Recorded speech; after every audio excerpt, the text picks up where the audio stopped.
Gempa berkekuatan 6,8 magnitudo melanda Provinsi Sichuan, China, menewaskan sedikitnya 21 orang dan mengguncang ibu kota Chengdu.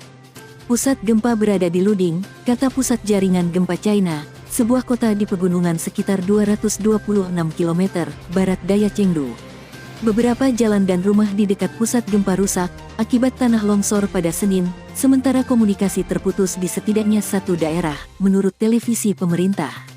Tidak ada kerusakan pada bendungan dan pembangkit listrik tenaga air dalam jarak 50 km dari pusat gempa yang dilaporkan.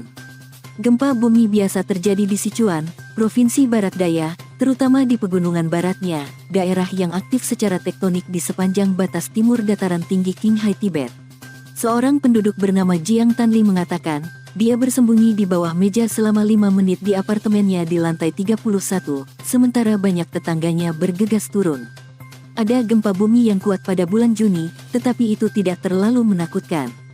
Kali ini saya benar-benar takut, karena saya tinggal di lantai yang tinggi dan getarannya membuat saya pusing, kata Jiang. Di Luding, gempa begitu kuat sehingga sulit bagi beberapa orang untuk tetap berdiri, sementara retakan muncul di beberapa rumah, menurut media pemerintah, China News Service.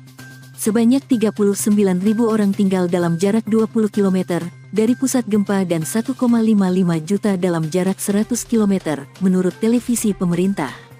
Gempa itu adalah yang terbesar di Sichuan sejak Agustus tahun 2017. Gempa bumi Sichuan paling kuat yang pernah tercatat terjadi pada Mei tahun 2008, ketika gempa berkekuatan 8,0 skala Richter yang berpusat di Wenchuan menewaskan hampir 70.000 orang dan menyebabkan kerusakan parah. Gempa hari Senin juga terasa di Provinsi Yunnan, Shaanxi dan Guizhou, ratusan kilometer jauhnya, menurut media pemerintah. Samantha Yang, 23, seorang warga Chengdu dan lulusan universitas baru-baru ini, mengatakan bahwa dia baru saja selesai makan siang dan sedang berada di tempat tidur untuk tidur siang ketika dia merasakan gempa. Bangunan itu terus bergetar, setiap kali lebih parah dari sebelumnya, kata Yang.